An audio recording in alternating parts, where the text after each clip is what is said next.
Hi friends, did you guys watch that video, that interview that Joni Lamb had with Stephen Strang, the one that's called The Real Joni Lamb? Well, if you haven't watched it, this video might not make sense to you, but if you have, hopefully it will.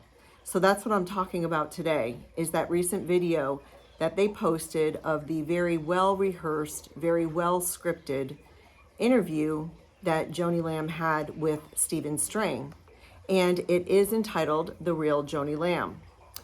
So my first impression when she started talking and based upon the questions that Stephen Strang had, it was evident to me that the point of this video was to humanize Joni Lamb. It's to reach an audience, to relate to them, to cause her to just speak about things that experiences that the ordinary person has. So that is my take on this. That's the theme throughout. It does get to a point where Stephen Strang is asking her about what's going on in the media. And in my opinion, I think that is very vague.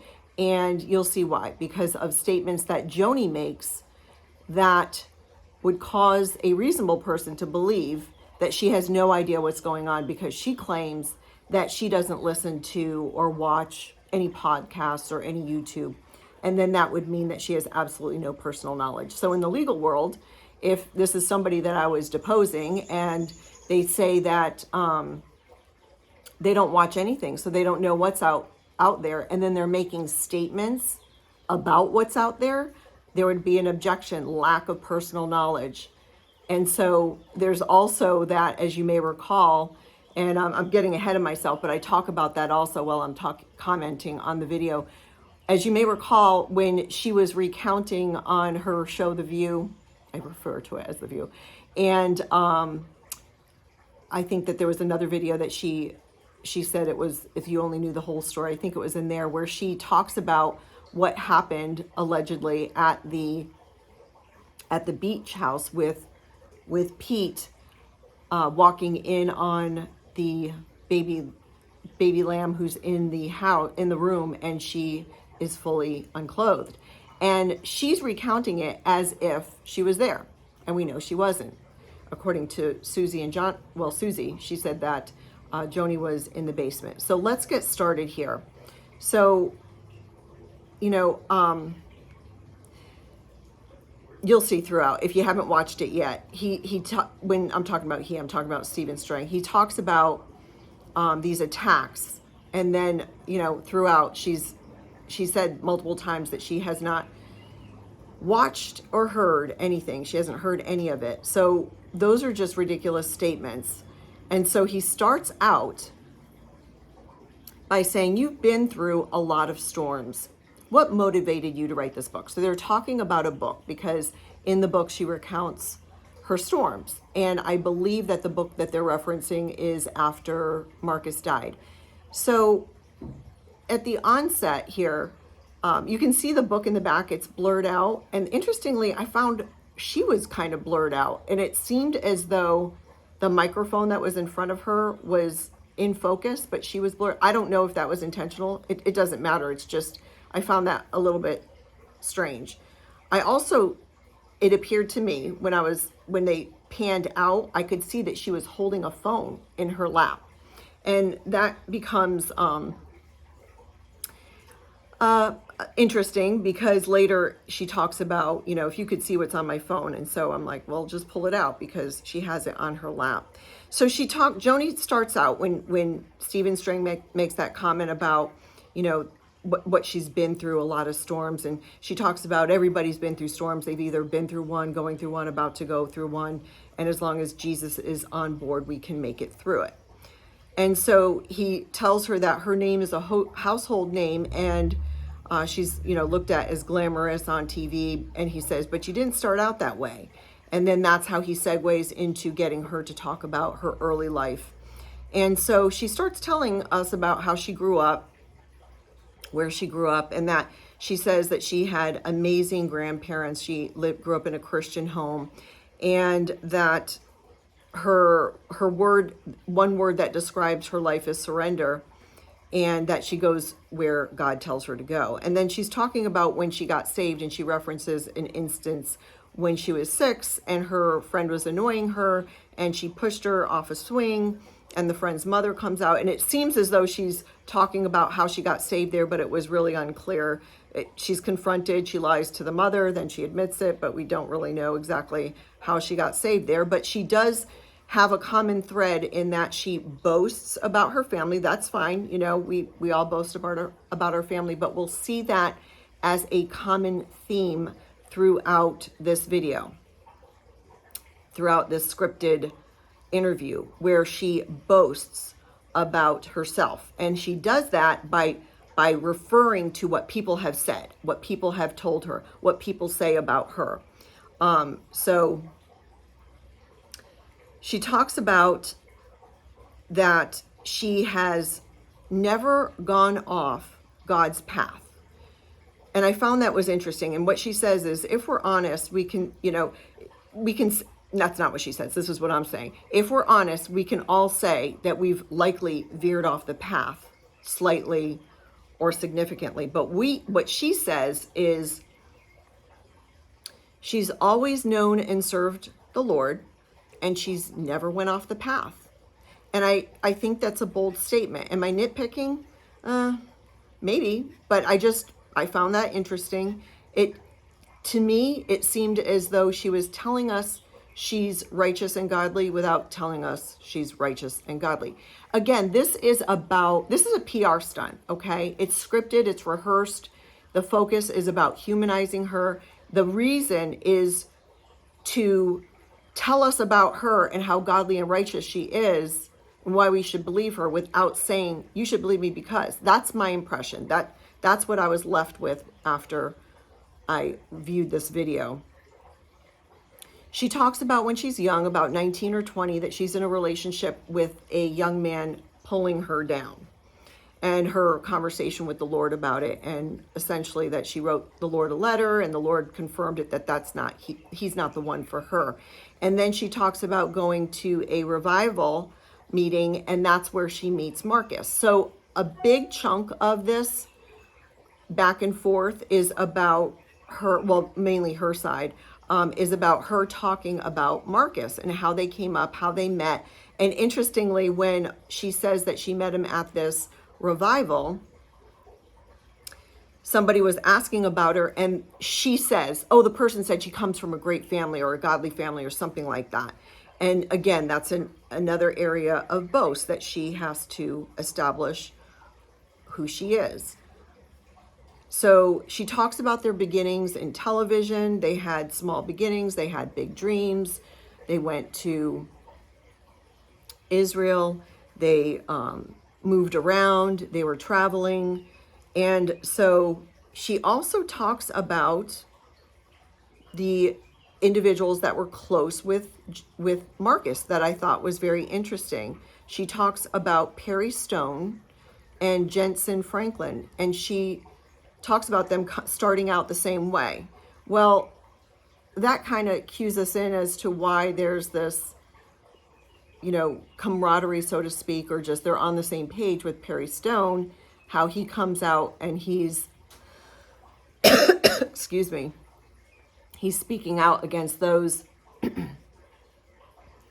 who are talking about them all because we want to be influencers, as if he's not. They're all making videos, but they have the nerve and the gall and the audacity to call out anyone else who's making videos. That just separates them from the peasants. I just get this picture of them. They think they're in the Queen's court or the King's court, and then they're looking at all of us as if we're peasants, and how dare we come up against them?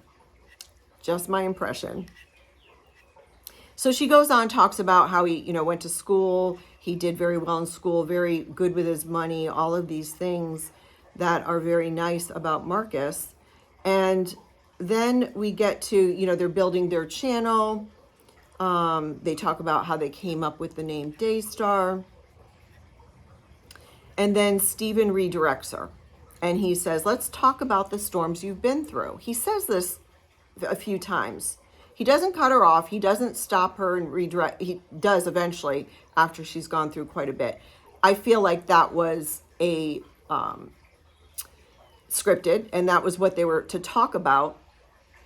And he says that somebody is, they can look at you and you're a big celebrity, again, the movie star, the glamour, the TV, the celebrity, that's in there for a reason.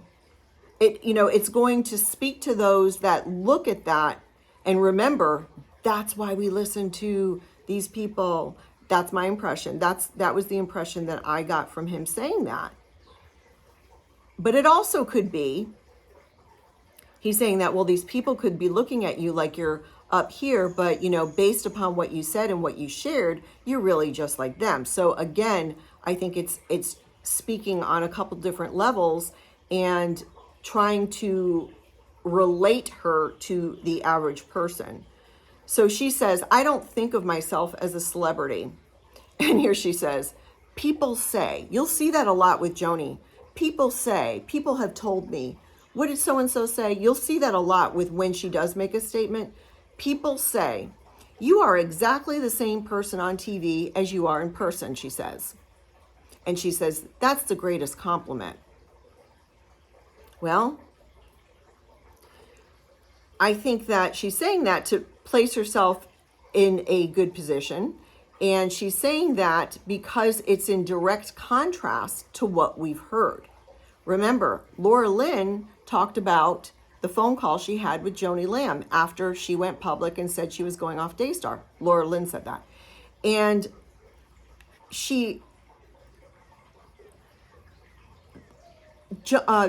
Laura Lynn said her communications with Joni, either on that conversation or in it, as well as on her show, Laura Lynn said, I found that Joni was very different when I was speaking with her than she is on TV. So that's very interesting. And we also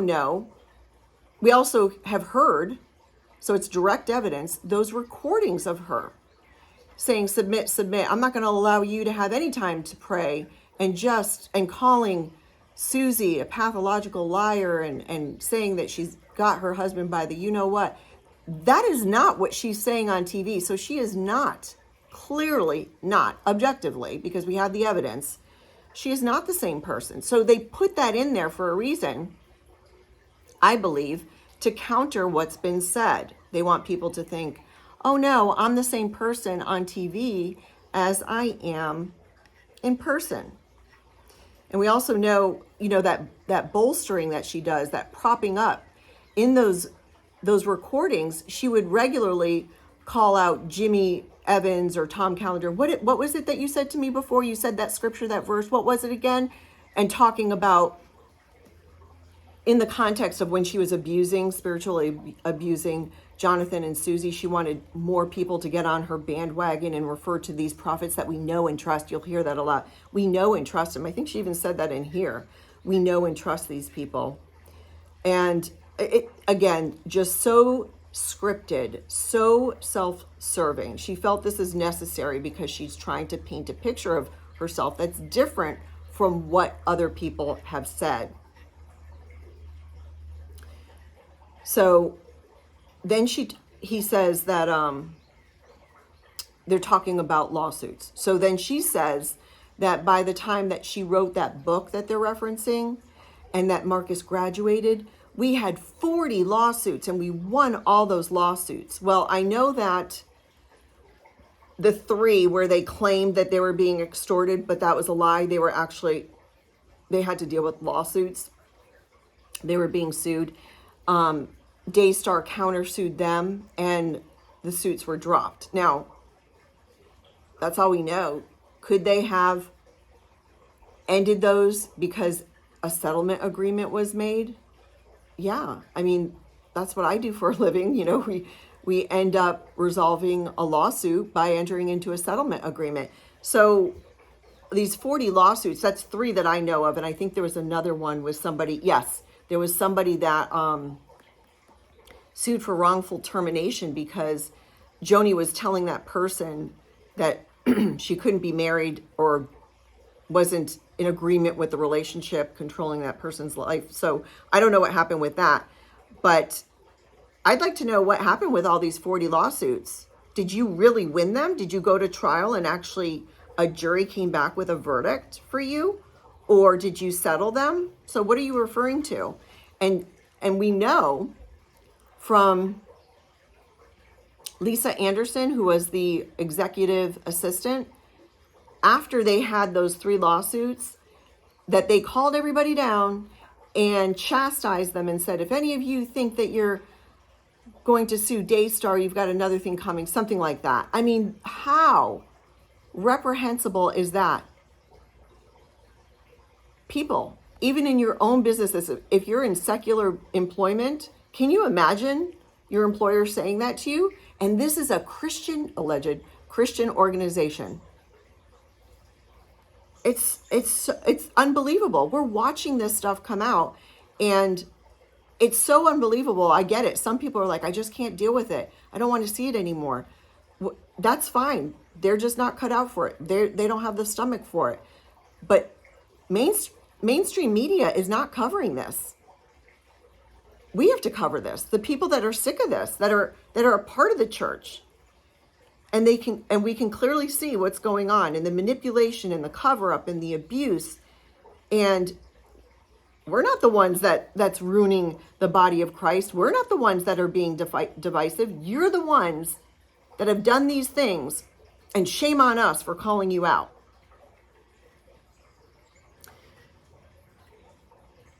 So she's talking about, she says that she focused on 2 or 3 storms in her book. She talks about that. And here again, another example of bolstering. She says, and people told me, wow, you are very authentic in how you shared and told these stories. I'm sorry, that is just, it's bolstering.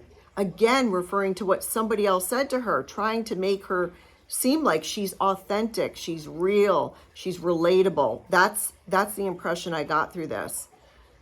These people, again, they're the ones telling her, not her.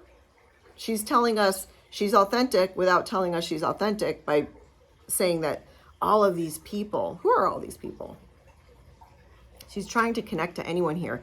They're trying to humanize her. And could it have worked? Maybe. I don't know. It didn't work with me. I mean, I look at everything with an analytical view because I'm always picking apart stuff as an attorney. So, and that's another thing too. If there's ever a case out of any of this where Joni has to testify either in court or in deposition, I think that she has given lawyers who will be cross-examining her so much fodder, just so much information. She contradicts herself throughout this little colloquy here, and this is where we get to next. So Stephen says, tell me the worst storms. Obviously, Marcus died prematurely. I only listened to this once, and I wrote, she said, you say prematurely, I don't say prematurely. Please go back. If you've watched that, if anybody, did you pick up on that? Did she really say that? I didn't have time to go back and look for that. That's what I wrote in my notes. I don't say prematurely. I don't get that. That's so strange. That would be a very odd thing to say. And she says he's 64, he's young, but then she says he finished his race. So that would corroborate her saying that she didn't think that it was premature. Why? Because you were getting ready to marry somebody else? I mean, that was so strange to me. She goes on and she talks about his heart condition and things like that. You know, the family would know if there was a specific reason for his death, or it could be just unknown causes. She doesn't share any of that, which I find is interesting because she already knows people are questioning it. If that's the case, I mean, my father died, it said unknown causes, just they don't know. I mean, yeah, he had a history of prostate cancer, he had a history of arthritis, he had a history of these things, but it wasn't deemed something in particular, so why not share that? That's not a big deal. I just shared mine. So then she segues into this part where she's talking about after Marcus's death, and that the Lord tells her that that she has a 6-month window, and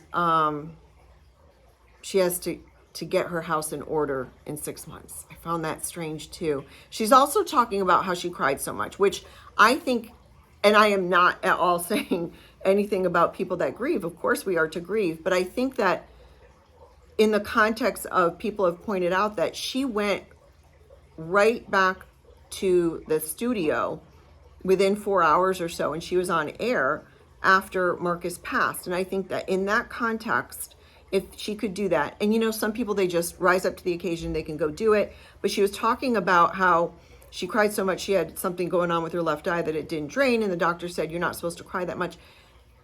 I don't know. I just got the impression that she wants us to know that she really, really grieved him.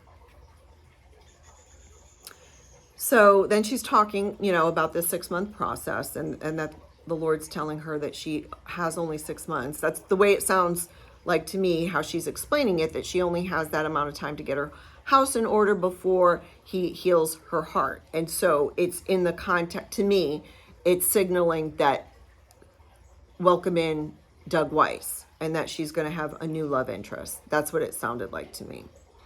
And so she goes on, and she's talking about personal growth because of the storms. Okay, that's fine. And again, Stephen is redirecting. I don't know if she wasn't sticking to the script, because he's then, huge storm. He says, Marcus, died, and you've been through a media storm in the last few months. Well, wait, hold up. She's said, and if I didn't say this before, let me find it.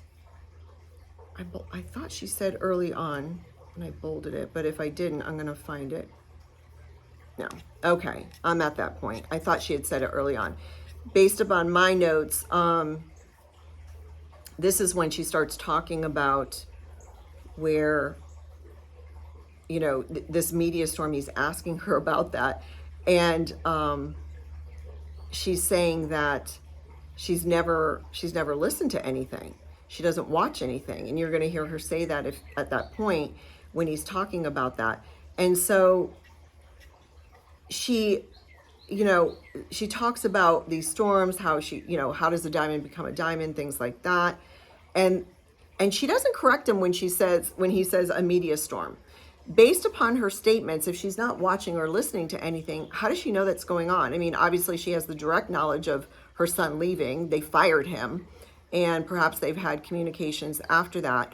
But according to what she says, she doesn't know of anything that's being said. So again, remember I said that about the personal knowledge. She lacks personal knowledge in order to be able to talk about the media storm. So how can she answer this? She should have said, I don't know what you're talking about, Steve. I don't watch anything. That would have been an appropriate response. And, she chooses her words very carefully, because she says, I haven't watched or listened or heard. She doesn't say read, because we know she read something, because on one of her View segments, she refers to Julie Roys as being a low-level blogger. So we know she's read that article. And she says, honestly, I don't listen to that. I have not watched one podcast or one YouTube that would have lies or untruth. Again, carefully crafting her words. What she's suggesting here is, if she does listen or watch, it's of truth. So she doesn't listen or watch that has lies or untruth. But how would you know that, Joni? Do you have an assistant that's watching these things for you before you watch them to determine whether or not they have lies or untruth? I highly doubt it. She's watching it. And here's another thing. When her and Doug Weiss were interviewing Philip Anthony Mitchell on their show, and she made a point to say that that Doug doesn't put any of that in his head. He doesn't listen and watch any YouTube. He does, not even the good stuff. And she even says, oh, it's a crazy media storm. It's just crazy. How do you know that, Joni? How do you know that? Unless you've watched it. You've watched it. And that would have been a good point for you to say, I don't even watch it. She's saying Doug doesn't. She could have said that about herself too, but she didn't. So I find that to be very disingenuous. I don't find credibility in that. How believable is it when she's at a, she's got the faux firearm in her hand and she's firing and she's saying, I'm canceling cancel culture. Why would you be canceling cancel culture if you don't watch or listen to anything that has truth or lies? What are you canceling? If you're listening to only the good that's lifting you up and propping you up, Joni, why are you trying to cancel culture? Where is cancel culture? Because you don't even know it exists. You don't watch it. It's really strange. So she goes back and she's talking about how God is faithful to her. And this is where, again, she says, people think I have listened or heard, but I haven't. So she says it again. She says, I'm trusting him with my family that I love, and I'm trusting him to shine the light of truth. I cannot get caught up in that. I know that's not a healthy place to be in. And then she says, people think I've listened or heard, but I haven't.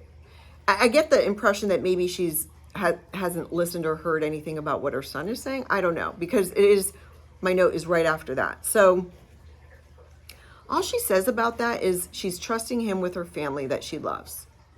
Well, that's great. But really, in my opinion, that should be the focus. But instead, her focus is Daystar, because we get to that here where she talks about, he does. He's asking her, let me just get to this part where she's like talking about being in the storm and all these people have sent either a letter or a text of encouragement. If I could show you my phone that people are praying for me, she had her phone right there. She could have brought that up. So this is where he's saying they get to, I think, the meat of the matter, where it can't be ignored for Joni, because I think that her number one focus is Daystar. And we see that, remember that interview that Laura Lynn had with Jonathan and Susie, and they were talking about the chiropractor and how the chiropractor essayed Susie, and Marcus and Joni were they were in Hawaii at the time. So they called them after that. And right away, Joni said, we're going to protect you and we're going to protect Daystar. So Marcus paid him off and he's gone. It's that protection of Daystar that's the underlying theme in all of this. It is the beast that needs to be fed. It is the why behind the what as to what they're doing. All of the things they're doing. This video is why. It's protecting, preserving Daystar. No doubt. Daystar. She had one sentence about trusting the Lord with her family that she loves. That was all that I saw. If you saw something else, please comment. But that's all that I saw based upon my notes. Again, it's all about Daystar. And he asks her, and this would have been another opportunity, Joni, to say, I don't know what you're talking about, because I think that by her own admission, she has no personal knowledge. He's talking about spiritual warfare. And why do you think that people are attacking ministries? Why do you think that is? And how come they're coming against you? Or, against this? What's this? What's it? What's it? What's this? Why don't they talk about it and identify what it is? It's amazing. So she says, to answer your question, why? And she says, I think it's money, greed are really the thing that's driving some people to create a platform and to allow content on there that is not true. How do you know that, Joni? If you don't watch, listen, or hear any of the podcasts or videos that are not true. Is somebody telling you this? Then that's you have a lack of personal knowledge, and you should be telling him, I don't know. Why don't you just start off with, in my opinion, based upon what people have told me since I've not watched or heard or listened, it might be this. Because saying that it's money and greed, that's really the thing, that's offensive. Because it's back on you, Joni, and anybody else, that Perry Stone, any of you, it's back on you. You have a problem with anybody talking. You're the ones with the mega ministries. You're the ones with the peasants. You're the ones on the Queen's Court and the King's Court, and we're the peasants. We don't have any money. We don't have all of this. I don't have a beautiful studio. What are you talking about? Why don't you talk about who it is you're talking about? Why don't you just identify them? I'd like to know who you're talking about.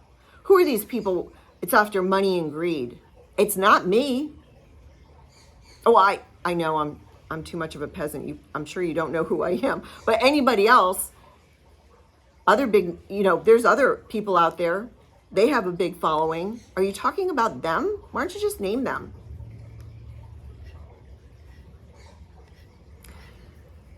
About greed, I think that might be, those fingers are pointing right back at you, Joni, because it's all about Daystar. It's about preserving Daystar, feeding that monster.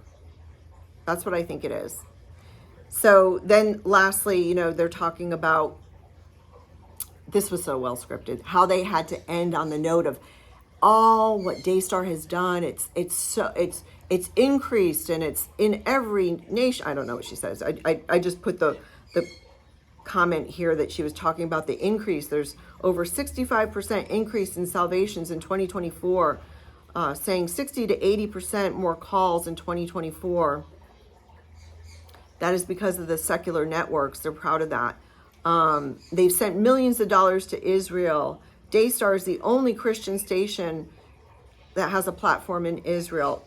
You know what? People can do great things. We've seen that. Ministries, pastors, people in general, they can do great things in the name of Jesus, but then they can also do bad things.